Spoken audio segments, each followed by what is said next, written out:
In December of 2020, FireEye released a threat research alert identifying a global campaign to infiltrate public and private organizations through Trojanized updates of the SolarWinds IT monitoring and management software. The most dangerous effects of this campaign could include lateral movement within infiltrated networks and the exfiltration of data from the compromised networks. In this short video, we'll demonstrate how Tanium can be used to identify where SolarWinds products have been installed in your environment and identify where lateral movement is possible. Due to the breadth and scope of this incident, there are many possible ways customers can use the Tanium platform to gain real-time visibility into the threat, mitigate vulnerabilities using various control mechanisms. More information can be found in the article linked at the end of this video. We will start by searching this IT environment to find any versions of the SolarWinds Orion core services. You can see that we have an endpoint that has a version of SolarWinds installed. These results are gathered in real time, directly from the endpoints. They are not pulled from a database with stale information. In a matter of seconds, I can determine which endpoints have SolarWinds installed. Next, we can search for the registry key associated with the install to determine if SolarWinds has been installed in a non-default directory.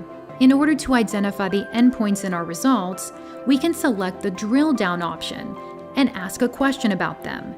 Here, you can see the computer name and IP address of the potentially infected machine. Tanium can then be used to search for the specific DLLs associated with the SolarWinds breach. In the results, we can see that the file does exist, allowing us to further investigate the instances of this installation. Tanium can also be used to search for the hashes of these specific DLLs associated with the SolarWinds vulnerability. In this demo, we will not see any results because we don't have the vulnerable version installed. We have just demonstrated how to quickly identify the SolarWinds vulnerability in your environment. Now, we will show you ways in which Tanium can help to quickly remediate the issue. After installation, the malware lays idle for approximately 2 weeks and then attempts to resolve a subdomain of avsvmcloud.com. The DNS response returns a CNAME record that points to a command and control domain.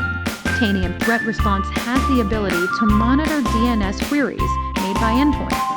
Here, we are able to identify systems that have attempted to resolve a domain that contains the name avsvmcloud.com. There are indicators of compromise listed in the advisories that can be searched using Tanium Threat Response. Custom IOCs, such as this, can be defined and continually searched for within Threat Response. In this case, we can see the endpoint attempted to resolve the malicious URL associated with the SolarWinds breach. We can use Tanium Impact to identify potential lateral movement impact within this organization. In this scenario, we'll assume that Richard was the compromised user.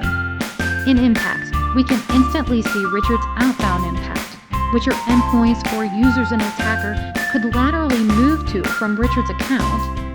Inbound impact, which are endpoints or users that the attacker uses to move to Richard's account.